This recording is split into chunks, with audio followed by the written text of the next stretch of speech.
이 바울은 그 서신서에서 보면 바울의 정신과 이 성격이 아주 강하다, 이런 인상을 볼 수가 있어요. 그래서 아주 강한 자로 각인이 되다 보니까 그를 어떤 타협도 되지 않고 어떤 말을 해봤자 그냥 안 한 것이 낫다, 이렇게 생각하는 사람, 오해하는 사람이 많이 있어요. 이 강한 자가 강하게 보여지지만 내적인 면에서는 굉장히 눈물이 많은 사람입니다. 왜 그런가 하면 이 예수 안에서 살면 그럴 수밖에 없어요. 누구를 본받아요? 예수님 본받죠. 예수님의 성품이 우리의 성품이 되어서 예수님이 책망하고 때로는 하나님 나라의 복음을 증거하고 그들의 영혼을 위해서 애통이 여기고 눈물을 흘리시고, 눈물을 흘렸단 말이 어디 나왔냐 이렇게 생각하시겠지만은 고린도가 일반 우리 복음서에는 나오지 않지만은 그가 땀방울 흘려서 핏방울까지 되었다. 그 속에 자세히 기록하지 않은 것을 히브리 기자는 말했어요. 심한 통곡과 눈물로 간구했다. 이 말씀이 나오고 있습니다. 심한 통곡과 눈물로 하나님께 아뢰었다. 이 눈물이라고 하는 것은 사랑 속에서 나와요. 근데 자기 한풀이 속에서 눈물이 나오죠. 근데 이 한풀이 속의 눈물은 증오의 눈물로 되어져 가는 일이 있지만은 사랑의 눈물 속에서는 뜨거운 눈물이 되어서 성품이 온유해지고 또 섬김의 자세가 되고 희생의 자세가 되어진 거예요. 이 바울이 이런 강직한 이미지가 있다가 보니까 독하다, 피눈물도 없다, 또 바늘로 찔려야 피도 나오지 않는다. 대부분 독하다고 하는 사람들에게 그렇게 말하고 있잖아요. 그런데 오늘 본문은 사랑의 사도다, 이것을 일러주고 있죠. 보여주고 있는 거죠. 그러면 오늘 어떤 말씀 속에서 이런 측면을 가르쳐 주느냐? 본문의 말씀 속에서 다 가르쳐 주고 있는데, 특별히 14절의 말씀 보면 이제 세 번째 고린도 교회를 가려고 준비를 하고 있는 거예요. 그래서 미리 편지를 보내는 거죠. 보낼 때 또 와. 이번에는 또 뭐 때문에 오지? 대부분 그런 거 있잖아요. 간다고 하면 느닷없이 왜 와? 그러면 틀림없어. 손 벌리려고 하고 그런 거 아니야? 그렇지 않으면 왜 오냐고 이렇게 할 수 있으니까 폐를 끼치려고 할 수밖에 없다고 하는 것을 그들이 부담스러워 이렇게 할까봐 미리 가르쳐 준 거죠. 내가 너희에게 폐를 끼치려고 가는 것이 아니다. 내가 너에게 구한 것은 재물이 아니라, 돈이 아니라, 구호 헌금을 하자고 하고 이런 말을 하니까 이번에 또 그렇지 않느냐 해서 부담스럽고 폐를 끼칠까봐, 그것이 아니라 내가 구하는 것은 재물이 아니라 너희다, 이렇게 말씀하고 있죠. 14절 한번 봅니다. 보라, 내가 이제 세 번째 너희에게 가기를 준비하였으나 너희에게 폐를 끼치지 아니하리라. 내가 구하는 것은 너희의 재물이 아니요, 뭐라고 그랬어요? 오직 너희니라. 오직 너희니라. 자, 너희를 내가 구한다.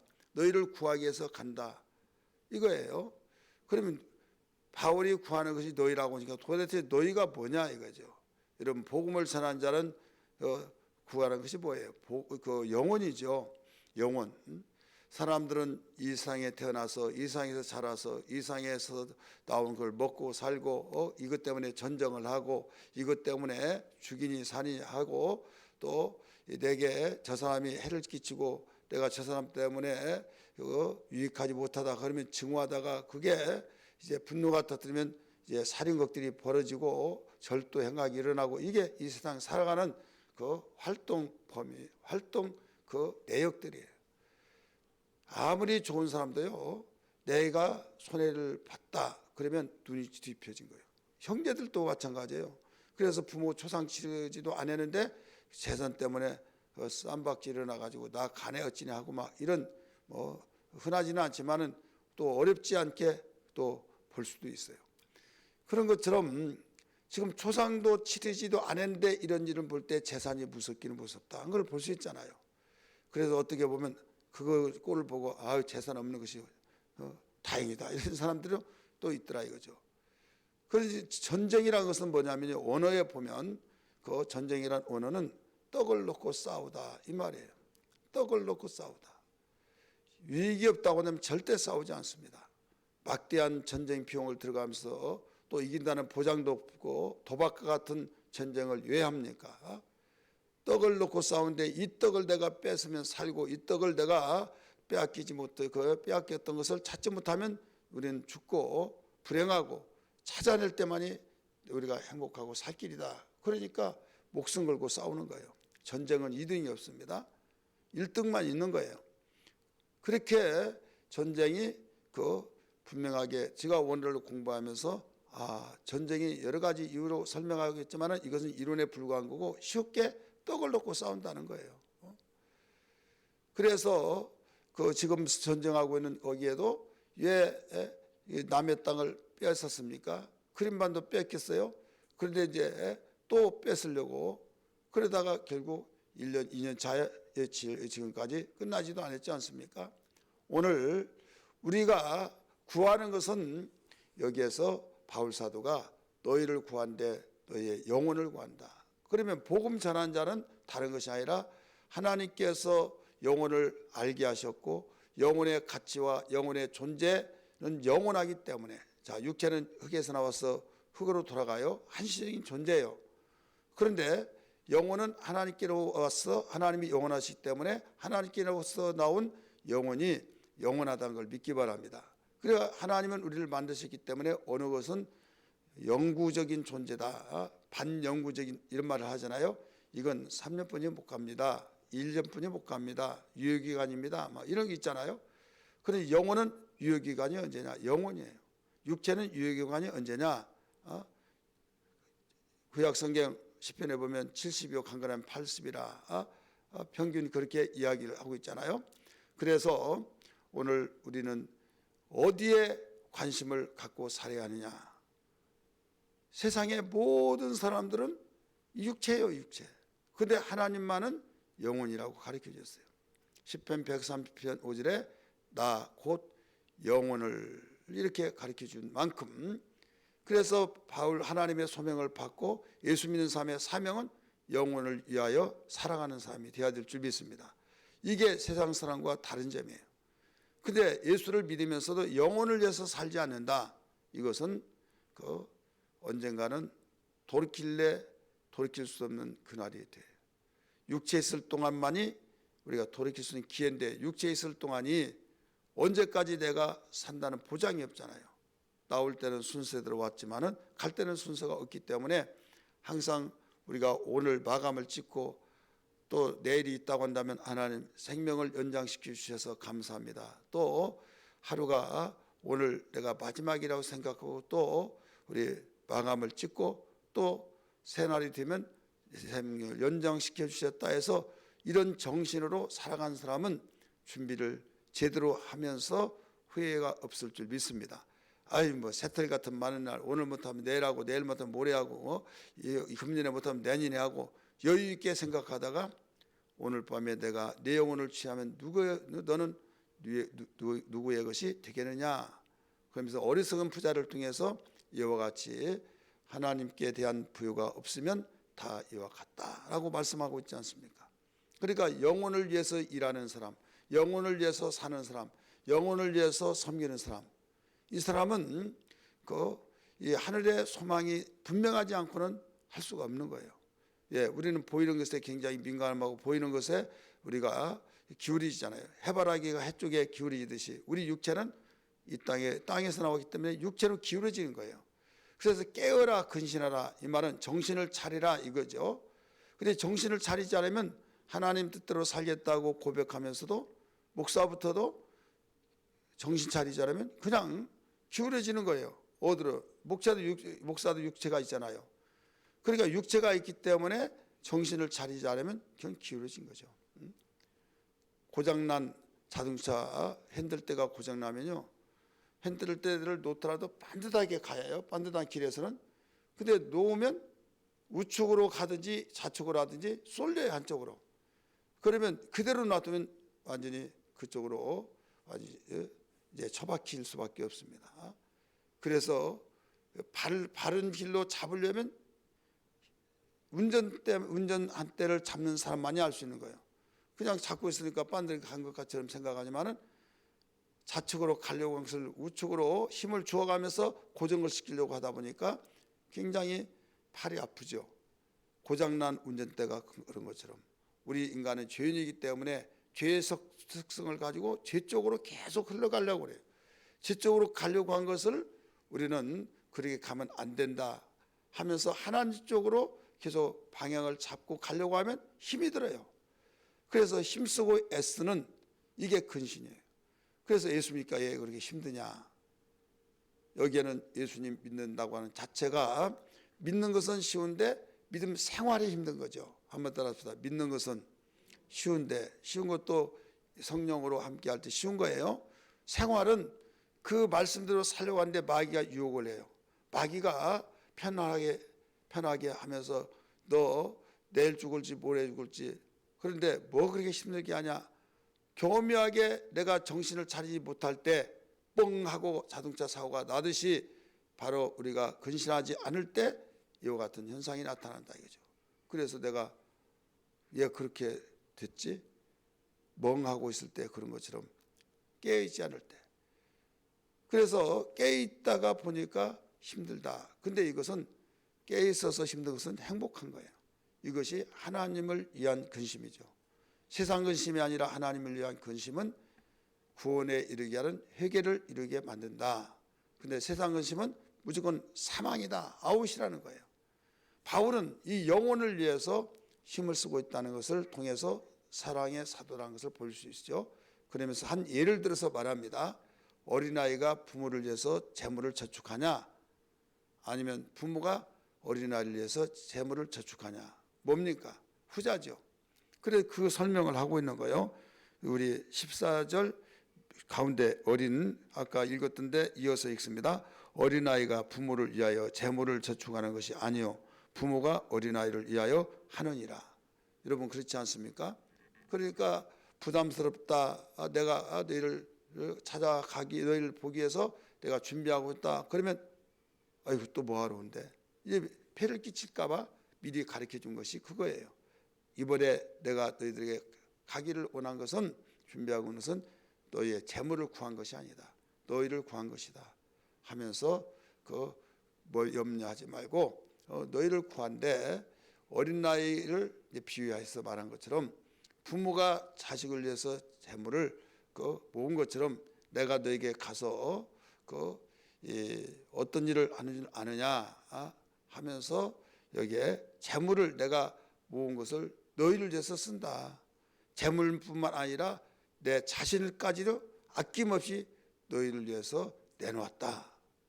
그렇기 때문에 너희를 위해서 다 모은 것을 쓰고 너희를 위해서 자신까지도 내놓으니 사랑이 아니고서는 어떻게 그럴 수 있느냐 이거예요. 이해가 되시면 아멘 하십시다. 이걸 통해서 사랑의 사도다 하는 것을 볼 수 있죠. 그러면 바울 사도만 사랑의 사도냐? 우리 예수 믿는 사람은 전도하려고 하는 사람, 영혼을 사랑하고 다른 것 구하지 않고 그 영혼을 구하기 위해서 애통하고 또 금식하고 더 나가서 섬기고 시간을 내서 투자하고 물질로 투자하고 여러분 그냥 갈 수 없어서 뭐 사가지고 가면 받는 사람은 조금 있는지 조금이라고 하고 생각할지 모르겠지만은 여러분 여러 사람들을 섬긴다고 한다면 그것이 모아지면 엄청나게 많죠. 그래서 우리가 물질의 복을 받으려고 한 것도 뭐 때문에 그래요? 하나님 주님의 일을 위해서 영혼을 위해서 구합니다. 그럴 때 하나님께서는 그 말씀이 그 내용이 너무 기특하거든요. 돈을 쓸 때 제대로 쓰고 기쁘며 부모가 볼 때 너무 선하게 잘 사용했다. 그러면 얼마나 기쁩니까? 그때 용돈을 주더라도 마음껏 염려할 것 없이 줘요. 똑같은 원리예요. 그래서 우리가 돈을 벌려고 한 것도 중요하지만 그보다 더 중요한 것은 내가 어떻게 사용하겠다고 하는 계획을 가지고 구하는 이 신앙이 되지 않으면 여러분 돈이 어느 순간에 나에게 찾아왔다. 내가 생각지도 않은 돈이 많이 들어왔다. 그러면 돈 때문에 무너진 사람들이 너무나 많습니다. 오늘 여기에서 사랑은 이와 같습니다. 사랑은 내주는 거예요. 자신도 주고 시간도 주고 물질도 주고, 그래서 한마디로 희생이에요. 희생. 사랑이 없으면 희생이 될 수 없죠. 그래서 데살로니가 교회를 향해서 그 세 가지 특징을 가리키고 있어요. 사랑의 수고와 이래 나오잖아요. 사랑의 수고. 사랑에는 수고, 곧 최고의 절정이 희생까지 되는 거죠. 그 다음에 믿음의 역사와, 믿음은 일을 하는 거죠. 소망의 인내와, 데살로니가 교회 성도들이 예수를 믿고 보니 미신을 섬겼던 자들이 이런 현상이 나타나서 아가야에게까지, 그 지방까지, 대도시까지 너희의 소문이 들리더라, 이런 말씀이 나오죠. 그런 것처럼 오늘날 모든 세계 주님의 핏값으로 세우신 교회들이 똑같이 정말 지상 명령을 명령하셨던 그 말씀을 순종할 수 있는 그 사람들은 주님의 사랑이 아니고서는 절대 자신을 내놓고 물질도 시간도 정열도 젊음도 모든 것을 주님께 그 영혼들을 위해서 내놓지 않을 수가 없다 이거죠. 그러니까 복음을 전하는 사람은 사랑이 없으면 전할 수가 없어요. 영혼을 위해서 사는 사람은 우리가 사랑이 없으면 우리가 섬길 수가 없다 이거죠. 이를 위해서 기도를 많이 해야 될 수 있습니다. 그럼에도 불구하고 참 존경합니다. 도전을 받았습니다. 나도 그렇게 해서 기도해야 할 텐데 하고 참 그 존경스럽다고 생각을 해야 하는데, 존경은 고사하고 거기에서 비난을 한다 이거죠. 그러면 비난하면 얼마나 마음이 아프겠습니까? 정말 하나님이 아시지 하고 위로받은 것은 하나님밖에 없지만은 이것이 지금 이 시대만 있는 것이 아니라 이 바울 시대도 있었더라 이거죠. 그 내용을 이어주고 있는 거죠. 우리 15절부터 먼저 읽고 봅니다. 시작. 내가 너희 영혼을 위하여 크게 기뻐하므로 재물을 사용하고 또 내 자신까지도 내주리니 너희를 더욱 사랑할수록 나는 사랑을 덜 받겠느냐. 나도 사랑받는다. 누구에게 받느냐? 하나님께 받는다 이거죠. 그리고 너희가 정말 제대로 되면 그때 부모의 은혜를 알듯이 그때는 알게 될 것이다. 오해도 다 벗겨질 것이다. 왜 우리 부모님이 그렇게 살아가고 그런 정말 창피해 이래저래 그랬지만은 자기가 부모가 되어 보면 부모의 심정을 알 수 있듯이 그 오해 받으면 속상하잖아요. 그러나 참고 인내하고, 뭐 때문에? 사랑하는 것 때문에. 그래서 여기에 16절 봅니다. 하여간 작은 글씨로 어떤 이의 말이, 여기에 핵심 포인트 말이에요. 어떤 이의 말이 내가 너희에게 짐을 지우지는 아니하였을지라도 교활한 자가 되어 너희를 속임수로 취하였다 하니, 교활한 자가 있는데 어떤 누구를 다 매도해서 자기의 사람 만들어서 그를 사용하려고 한다 이거죠. 그러니까 속임수로 매도해서 자기 사람 만들어가지고 이렇게 했다. 이제 바울에게 1차 가고 2차 가고 그러니까 이제 돌아오고 그랬잖아요. 어느 정도 수습이 됐다고 그랬잖아요. 그러니까 돌아가니까 거기에서 그럴 사람이 아닌데 나오고 말한 것도 있는데 그래 바뀌니까 저기 공략을 해가지고 써먹으려고 하는구나. 거기에 그 사람이 빠졌다. 이런 식으로 매도를 하고 있다 이거죠. 이거 보면요, 그때 시대도 있었다는 걸 알 수가 있죠. 지금 시대만 있는 것이 아니다 이거죠. 그래서 17절 또 봅니다. 내가 너희에게 보낸 자 중에 누구로 너희의 이득을 취하느냐. 지금 디도를 보냈고 디도와 같이 또 형제들도 보냈고 그런 일이 있었잖아요. 우리가 앞에서 봤을 때 18절 내가 디도를 권하고 함께 한 형제를 보내었으니 디도가 너희의 이득을 취하더냐. 우리가 동일한 성령으로 행하지 아니하더냐. 동일한 보조로 하지 아니하더냐. 지금 바울과 디도와 보냈던 형제들이 그 제각기 따로따로 놀면서 각각 달리 말하느냐. 똑같은 보조를 맞춰 똑같은 말을 하지 않느냐 이거죠. 똑같이 성령으로 일하고 있지 않느냐. 그런데 누가 너희들을 그렇게 말한 자가 있는데 너희들이 오해하고 있다. 이를 가리키고 있어요. 여기서 우리가 정리해서 결론으로 말한다면 주님의 일을 하다 보면 좋은 소리만 들을 수는 없다. 우리가 따라 삽시다. 좋은 소리만 들을 수는 없다. 이것이 과거나 지금이나 앞으로도 그래요. 그래서 주님도 그랬는데요. 수많은 복음을 전하는 사람들은 다 그랬어요. 그래서 우리가 주님의 뜻대로 살려고 하고 복음을 증거하고 하나님의 나라를 바라보고 영혼의 때를 위해서 살려고 하는 사람이 분명히 그것만은 분명한데 이런저런 소리 들으면 그것을 주여 하고 주님 사랑하고 영혼을 사랑하지 않으면 저렇게 할 수 없는데 그 하나만 보더라도 무엇을 한 사람이에요? 사랑이 있는 사람이다. 그런데 사람은 각각 다 생각이 다 다르잖아요. 육에 속한 사람, 영에 속한 사람. 그렇기 때문에 자기 생각대로 말을 하다 보니까 내가 그를 보지 않는 이상, 겪어보지 않는 이상 그런 오해를 받을 수 있다 이거죠. 생각이 다른데 그래서 세상의 정치는요 각각 다 생각이 다른데 다 쓴소리 저런 소리 다 들어요. 그러나 우리는 한 가지 위로받고 소망을 가질 수 있는 것이 하나님이 인정하신다는 사실. 하나님이 인정하시고 하나님이 이것을 반드시 보상하시고 신원하신다는 사실. 그래서 오직 의인은 믿음으로 살리라. 그리고 믿음의 주 되신 예수를 바라보라고 하신 것처럼 주님 바라보면서 나가야 될 줄 믿습니다. 그러나 우리의 육체는 땅에 속해 있기 때문에 육신의 소리와 세상의 그 소리를 들을 때 기분이 안 좋아요. 그래 이걸 이기려면 기도할 수밖에 없는 거예요. 그래서 깨어 기도하라고 말씀하신 겁니다. 이 말씀이 생명되어지고 기도하는 말씀 붙들고 기도의 제목이 되기를 주의 이름으로 축복합니다. 할렐루야. 기도하겠습니다.